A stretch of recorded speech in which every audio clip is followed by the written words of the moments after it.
ہاں غلام تھے بیچارے یا نوجوان تھے. نوجوانوں پر بزرگوں کو خود ہی حق حاصل ہوتا ہے جو چاہے کرے, اور غلام تو ملکیت ہوتا ہے, زندہ ذبح کر دے تب بھی کوئی پوچھنے والا نہیں. تو جو بیت رہی تھی بلال پر, ابو فقیہ پر, زنیرہ پر, جو ان پر بیت رہی تھی, جو خباب پر بیت رہی تھی, جس طرح ہلاک کیا گیا ہے حضرت سمیہ کو, حضرت یاسر کو, یہ ساری تکلیفیں انہیں بھی تھیں. لیکن کیا اس کا یہ بالواسطہ ایذا محمد کے لیے نہیں تھا صلی اللہ علیہ وسلم.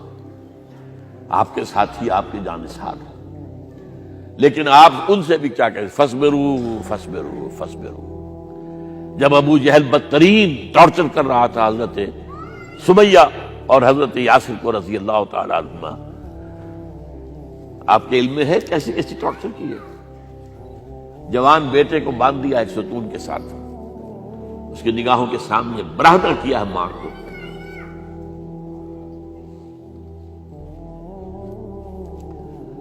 ہاتھ میں ایک مورتی ہے, جب تنگ آ گیا ستا کر تنگ کر کے مار مار کے حضرت سمیہ ٹس سے مس نہیں ہو رہی. کہتا ہے تم ایک دفعہ کہہ دو سمیہ کہ ہاں اس مورتی میں بھی کچھ ہے, میں تمہیں چھوڑ دوں. انہوں نے تھوک دیا, برچھا مارا ہے شرمگاہ کے اندر.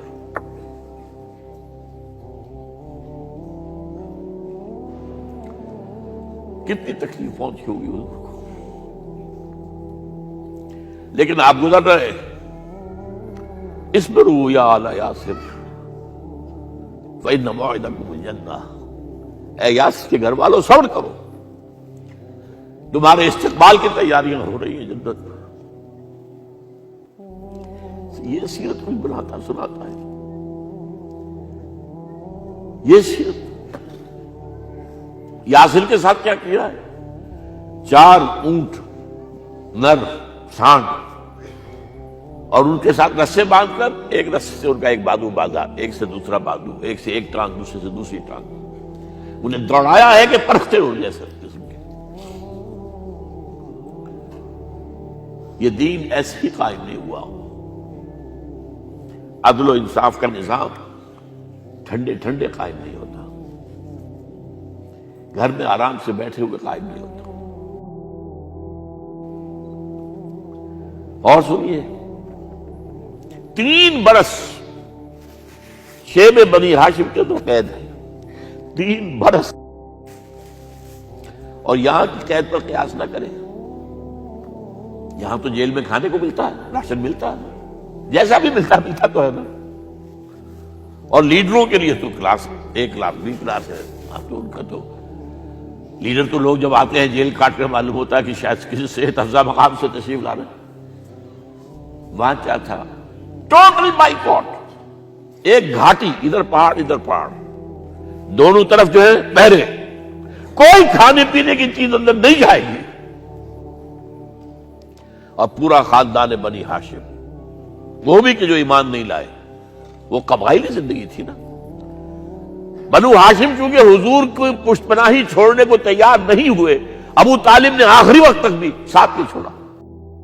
ہاں آخری وقت کے قریب ایک بات ہو گئی تھی. ایک مرتبہ تو ہوا کہ وفد آیا ہے قریش کا کہ اپنے بھتیجے کو روک لو, وہ ہمارے معبودوں کی توہین کرتا ہے. ابو طالب نے بلایا اور آپ سے کہا کہ یہ کچھ اپنے رویے کو بدلے. آپ نے فرمایا چچا جان, اب تو چاہیے میرے ایک ہاتھ پر سورج اور دوسرے پر چاند رکھ دے, میں اپنے اس مشن کو چھوڑ نہیں سکتا. یہ ہے استقامت. اور ابو طالب کے عین انتقال کے وقت جو معاملہ ہوا, جب وفد آیا ہے کہ ٹھیک ہے اب ہمارا جو ہے صبر کا پیمانہ لبریز ہو گیا ہے, اب ٹھیک ہے آ جاؤ میدان میں, تم بھی ساتھ چھوڑنے کو تیار نہیں ہو. ابو طالب نے بلایا, بھتیجے مجھ پر اتنا بوجھ نہ ڈالو جو میں برداشت نہ کر سکوں.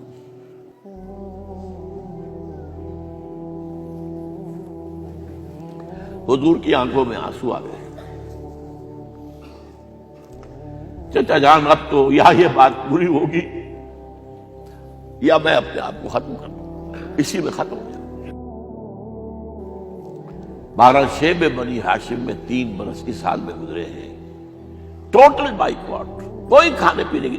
کچھ لوگ تھے شریف النفس، مثلاً حکیم بن حزام تھے رضی اللہ تعالیٰ، اور بعد میں ایمان لے آئے۔ حضرت خدیجہ کے وہ رشتہ دار تھے، وہ پہاڑ پر چڑھ کر ایک طرف سے رات کی تاریکی میں، دونوں دروازے تو بند ہیں، پہاڑ پر چڑھ کر چوٹی سے نیچے اتر کر کوئی چیزیں کھانے پینے کی دے آئے تو دے آئے، بس صلی اللہ علیہ وسلم۔ کوئی اور ایک آدھ ہوگا ایسا۔ یہاں تک نوبت آئی ہے کہ بنی ہاشم کے یہ پھول جیسے بچے معصوم بھوک سے بلبلا رہے ہیں، اور اس کے سوا کچھ نہیں ہے کہ سوکھے چمڑے ابال کر اس کا پانی ان کے حلق میں ٹپکا دیا جائے۔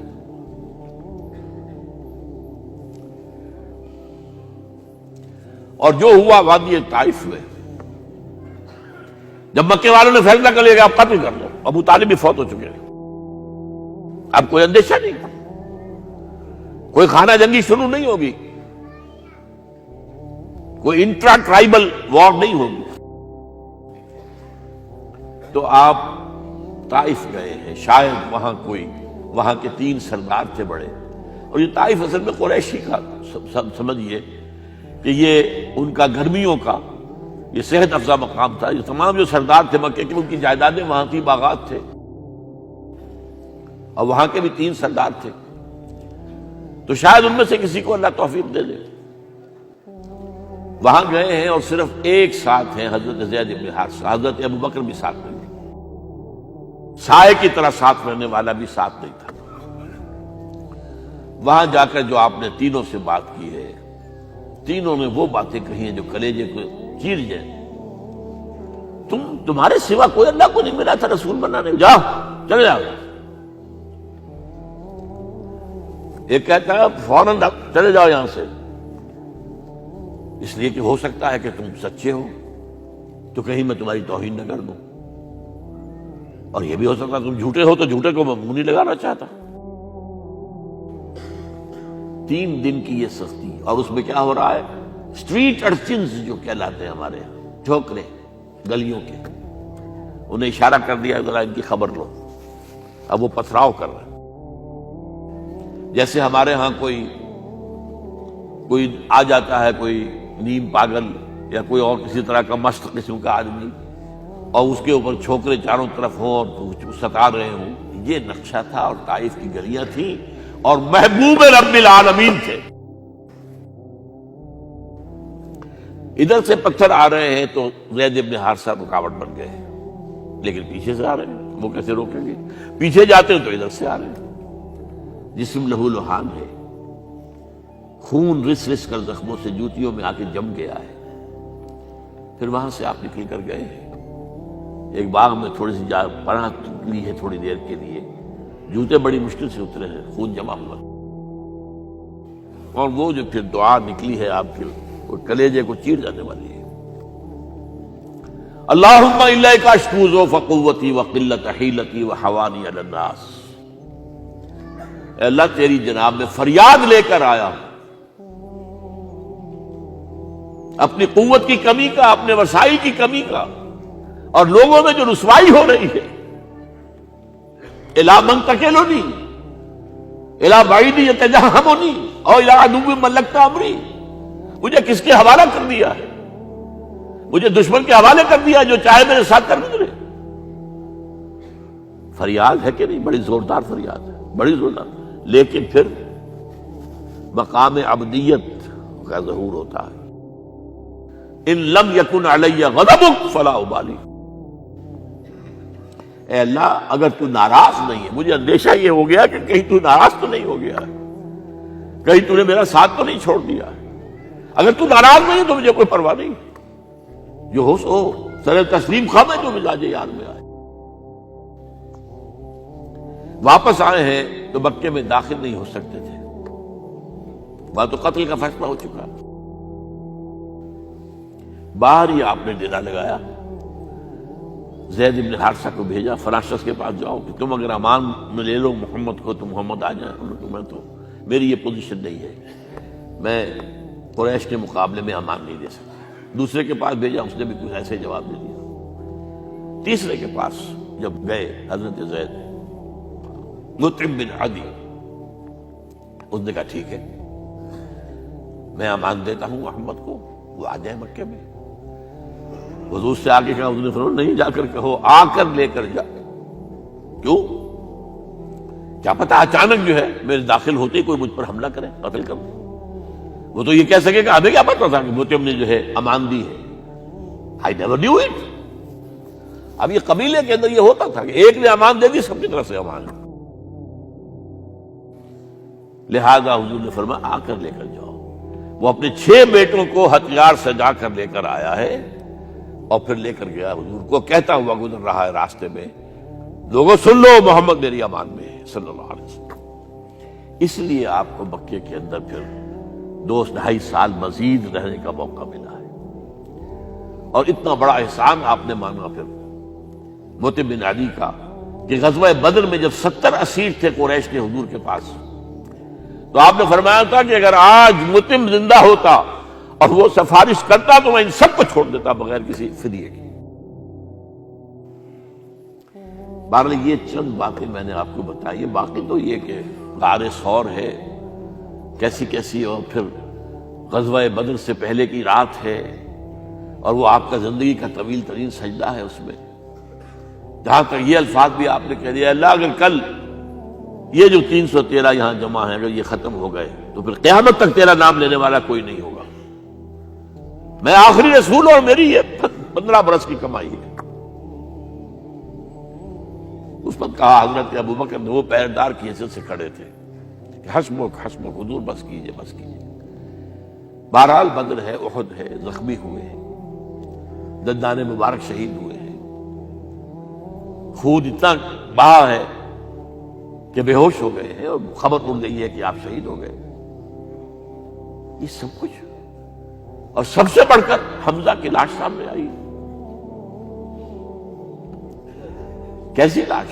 ناک کٹی ہوئی ہے، کان کٹے ہوئے ہیں، پیٹ چاک کر کے کلیجہ چبایا ہوا ہے۔ کس طرح برداشت کیا ہوگا آپ نے؟ اپنے اوپر تاری کر کے دیکھیں، یہ حمزہ کون ہے؟ چچا ہے، دودھ شریک بھائی ہے، خالہ کا بھائی ہے، ساتھ کا کھیلا ہوا ہمجولی ہے، اور اس کی لاش ہے۔ جو قلب اطہر پر بیت رہی تھی وہ مدینے میں آ کر ایک بڑا ماحول بدلا ہوا تھا، تب وہ بات سامنے آ گئی۔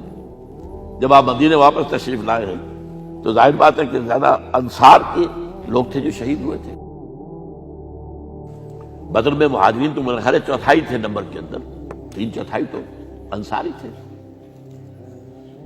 اسی طریقے سے احد کے اندر معاملہ ہے، تو مختلف گھروں سے عورتوں کے بین کرنے کی آوازیں آ رہی تھی، اس لیے کہ اس وقت تک بین کرنا حرام نہیں قرار دیا گیا تھا، ممنوع نہیں تھا۔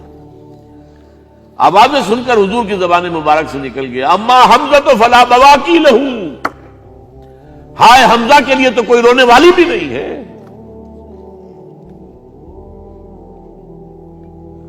اس پر پھر صحابہ نے، انصار نے اپنے ہاں کی خواتین کو حضرت صفیہ کے ہمیں، جب وہ سگی بہن تھی، وہاں انہوں نے جا کے بھی تعزیت کی بہن کی۔